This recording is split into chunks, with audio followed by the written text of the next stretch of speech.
Students, welcome to maths calculator. आज आपकी class 6 बुक का स्टार्ट करते हैं न्यू चैप्टर डेटा हैंडलिंग। अब डेटा हैंडलिंग क्या होता है? डेटा मीन्स कोई भी इंफॉर्मेशन, हैंडलिंग मीन्स उसको हैंडल करना, कैसे आप उसको कलेक्ट करते हैं, आप उसे समझते हैं, उसे हम बोलते हैं हैंडलिंग। तो डेटा हैंडलिंग। अब इसको हम एक एग्जाम्पल के थ्रू समझते हैं।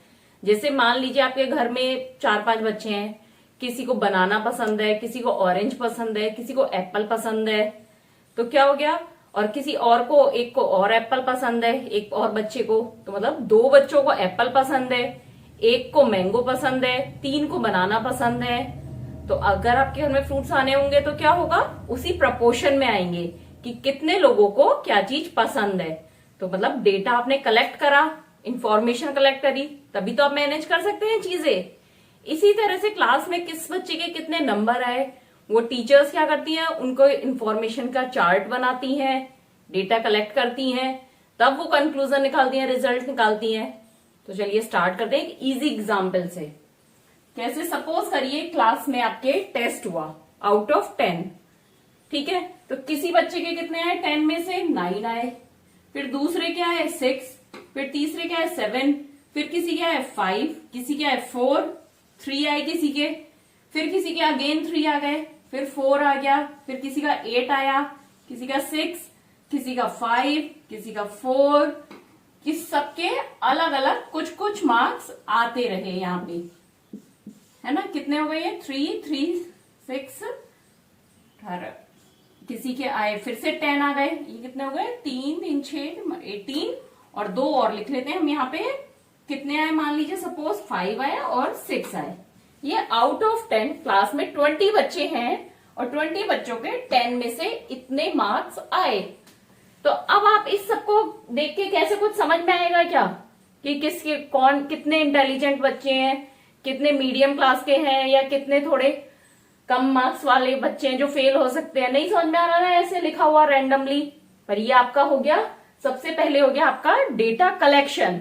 आपने डेटा को कलेक्ट कर लिया कि किसके पास किसको कितने मार्क्स मिले हैं। अब इस डेटा को समझने के लिए हम डिफरेंट टेबल्स बना सकते हैं, उसमें इन्हें लिख सकते हैं जिससे हम इजी वे में समझ सकें। तो स्टार्ट करते हैं सबसे पहले। तो सबसे इजी वे, सबसे पहले क्या हुआ? आप यहां पे लिखे एक टेबल बनाते हैं मार्क्स की। तो यहां पे हमने टेबल में इस कॉलम में क्या लिखा? मार्क्स। कितने? 10 मार्क्स इसको मिले, 9, 8, 7, 6, 5, 4, 3, 2 और शायद 2 से कम तो किसी को मिले ही नहीं है, 3 से कम। तो सबसे कम कितने मिले? 3 मार्क्स, ठीक है? तो ये नंबर कितने मार्क्स। और फिर यहां पर आगे स्टूडेंट्स, नंबर ऑफ स्टूडेंट, ठीक है? अब यहां पे आप पहले काउंट करें कि 10 किसको मिला, 1, 2, 3, तो थोड़ा मैसअप हो जाएगा। यहाँ पे तो 20 स्टूडेंट्स हैं तो आप कर सकते हैं, लेकिन जब ज्यादा हो जाता है तो क्या करते हैं हम? इस तरह से कैलकुलेट नहीं कर सकते, मिस हो जाएगा। तो इसके लिए हम एक करते हैं, सबसे पहले हमने स्टार्ट किया लाइन वाइज, है ना? 9 मार्क्स किसको मिले? एक बच्चे को, तो यहां हमने एक लाइन ड्रॉ कर दी। फिर आया नेक्स्ट 6। अब 6 कितने को मिले? ये रहा 6 का कॉलम, एक बच्चे को 6 मार्क्स मिले, एक को 9 मिले थे, फिर अगेन एक को 6 मिले, फिर अगेन कितने मिले? 7, यहाँ पे एक मार्क लगा दिया। 5 मिले तो 5 पे मार्क लगा दिया। 4 मिले, 4 का एक स्टूडेंट बना दिया यहाँ पे। 3 तो 3 में एक बना दिया हमने। फिर 5, अब 5 पहले भी एक को मिल चुका है, अब अगेन एक को 5 मिला है, तो यहाँ पे कितने हो गए? 5 वाले बच्चे 2 बच्चे हो गए, यानी कि एक मार्क हमारा एक बच्चे को रिप्रेजेंट करता है। फिर नेक्स्ट आया 3 भी अब दूसरे बच्चे को मिले, 2 हो गए। 4 भी डबल हो गए। 8 में एक मार्क बना दिया। फिर है 6 में मार्क बना दिया। 5 में अगेन मार्क बनाया। 4 में अगेन बनाया। 6 में बना दिया। अब 7, 8, 9, 10 सब में एक एक बना दिया। 7 में, 8 में, 9 में, 10 में। फिर अगेन 2 बच्चों को और 10 मार्क्स मिले, तो ये क्या बन गए? Tally marks. इनको बोलते हैं हम टेली मार्क्स। अब इनको काउंट करना कितना इजी हो गया आपके लिए कि 10 मार्क्स कितने बच्चों को मिले, 3 बच्चों को, 9, 2 को 8, 2 को 7, 2 को 6, 3 बच्चों को मिले, 5, 3 बच्चों को मिले, 4, 3 बच्चों को मिले, और 3, 2 बच्चों को मिले। ठीक है, तो ये आपके लिए इजी हो गया ना। अब इसमें क्या होता, अगर सपोज करिए 5 मार्क्स है, यहाँ पे अभी 5 स्टूडेंट्स और हैं, है ना, तो उनको कितने मिले, 5 मिला, 6 मिला, 5, 6 और 5, ये अब कितने हो गए स्टूडेंट्स, नंबर ऑफ स्टूडेंट्स हो गए यहाँ पे 25 सपोज। तो हम इनके मार्किंग और करते हैं, 5 के एक और बनाया हमने, फिर अगेन 6 के लिए एक और मार्क बना दिया, फिर 5, 6, 5, 5, 6।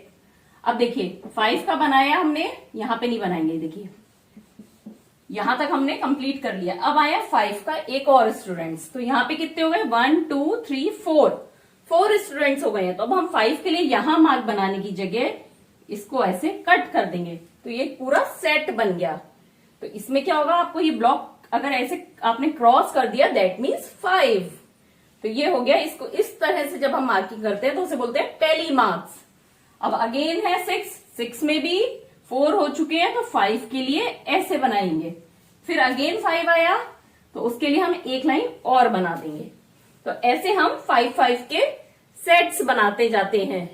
तो इस तरह की मार्किंग को बोलते हैं टेली मार्क्स। अब यहाँ पे कितने हो गए 6 के, सिंपल दिख रहा है, एक सेट है, तो इसकी जगह हो गया 5, और यहाँ पे 5 के बाद अगेन एक और है, तो ये हो गया 6। तो इस मेथड को हमने क्या बोला, टेली मार्क।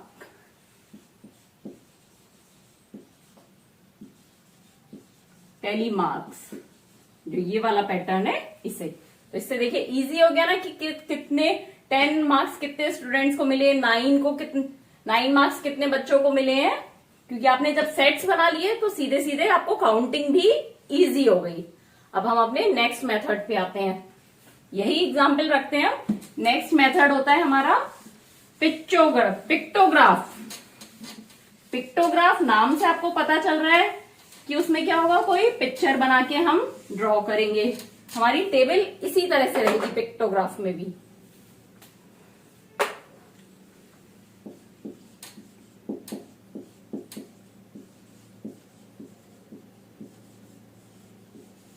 तो नेक्स्ट मेथड है हमारा पिक्टोग्राफ। तो इसमें हम क्या करेंगे, जैसे हमारे ये थे 10 के कितने स्टूडेंट्स थे, 3, 9 के 2 थे, 8 के भी 2 थे, 7 के भी 2 थे, 6 के हमारे थे 5, और 5 के थे 6, और 4 के 3, और 3 के 2 स्टूडेंट्स थे हमारे टोटल, है ना। अब पिक्टोग्राफ में हमारे पास 2 मेथड होते हैं, या तो जितने नंबर्स हैं उतनी हम पिक्चर्स बना दें। जैसे सपोज 10 मार्क्स के 3 स्टूडेंट्स हैं, तो सपोज हमने ये पिक्चर बना दी एक, तो ये हो गया पिक्टोग्राफ। यहाँ पे 3 स्टूडेंट है, तो 3 हमने कुछ भी ड्राइंग इसमें ड्रॉ कर दी। यहाँ 2 है तो 2 कर दी ऐसे, 2 है तो यहाँ पे 2 पिक्चर्स बनेंगी। ठीक है, अब ये क्या है, ये हम छोटी फिगर्स के लिए इजी वे में यूज कर सकते हैं। पर इसमें क्या है, अब जैसे 5 है, 6 है, थोड़ी बड़ी फिगर्स हो जाती हैं। यहाँ पे सपोज करिए 3 की जगह 30, 20, 25, 23 ऐसे नंबर्स होते हैं। तब हम क्या एज्यूम करते हैं, जैसे 1 इसको कर सकते हैं हम इक्वल टू 10 स्टूडेंट। इस तरह से भी हम इसे एज्यूम कर सकते हैं। यहाँ पे क्योंकि छोटी फिगर्स हैं, तो यहाँ पे क्या हो गया, 1 फिगर इक्वल टू 1 स्टूडेंट। ये अब और आगे एग्जाम्पल्स क्वेश्चन आएंगे, उसमें आपको और क्लियर होगी ये चीज भी। तो ये हो गया हमारा, जब हम पिक्चर फॉर्म में बना रहे हैं तो हो गया पिक्टोग्राफ। अब नेक्स्ट है आपका इसमें बार ग्राफ।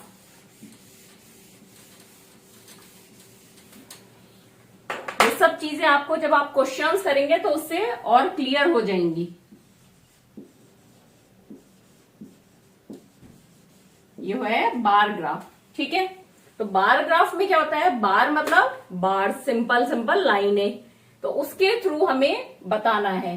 तो अब इसमें क्या है, 3 स्टूडेंट है, इसका हम एक चार्ट फॉर्म में बनाएंगे। देखिए ऐसे ही है, यहाँ पे क्या लिख रहे हैं हम, मार्क्स ऑब्टेन्ड। तो 1, ये हमारे 3 से स्टार्ट है, तो हम यहाँ पे 3 से ही स्टार्ट करेंगे। 3, 4, 5, 6, 7, 8, 9 और 10 मार्क्स के लिए, है ना। और यहां पे हम ऊपर ले लेते हैं नंबर ऑफ स्टूडेंट्स। तो नंबर ऑफ स्टूडेंट्स के लिए 1, 2, 3, 4, 5, 6, 7। तो यहां पे क्या है, मार्क्स, और यहां पे है नंबर ऑफ स्टूडेंट।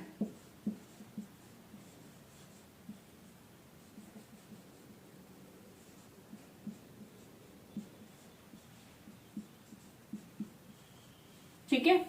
अब यहाँ पे सबसे पहले 3 मार्क्स कितने बच्चों को मिले, 2 बच्चों को। तो हम यहाँ पे क्या बनाएंगे, 2 तक एक हमने बार बना दिया ऐसे, ये होंगे हमारा बार ग्राफ। तो इससे पता चल रहा है 3 मार्क्स कितने बच्चों को मिले हैं, 2 बच्चों को। फिर 4 मार्क्स 3 बच्चों को मिले हैं, तो हमने ये 3 तक एक बार बना दिया। ठीक है। 5 मार्क्स मिले हैं 6 बच्चों को, तो ये 6 तक हमने ये लाइन ली।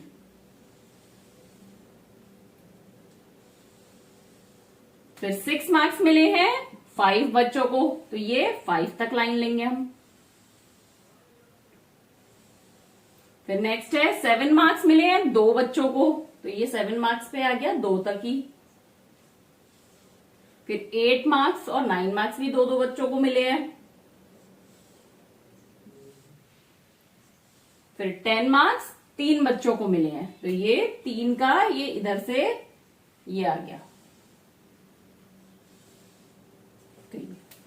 देखिए अब ये क्या है, बार फॉर्म में आपको एक इमेज दिखाई दे रही है कि 3 मार्क्स 2 बच्चों को, उससे थोड़ा सा ज्यादा 4 मार्क्स मिले 3 बच्चों को।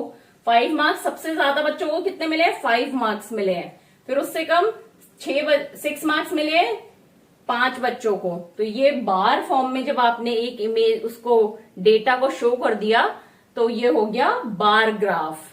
तो ये हमारे डिफरेंट डिफरेंट वेज हैं। कौन कौन से, एक तो टेली मार्क्स हो गया, पिक्टोग्राफ हो गया और बार ग्राफ हो गया, जिसके थ्रू, जिनकी हेल्प से हम डेटा को अपने रिप्रेजेंट कर सकते हैं, कलेक्ट कर सकते हैं। किस लिए, जिससे हम उसे देखते ही समझ में आए हमारे को डेटा कि क्या डेटा है। अगर आप इस रॉ फॉर्म में अपने डेटा को रखेंगे तो आपको समझने के लिए कितनी दिक्कत है, हर बार काउंट करना पड़ेगा कि कितने बच्चों को कितने मार्क्स मिले, क्या है।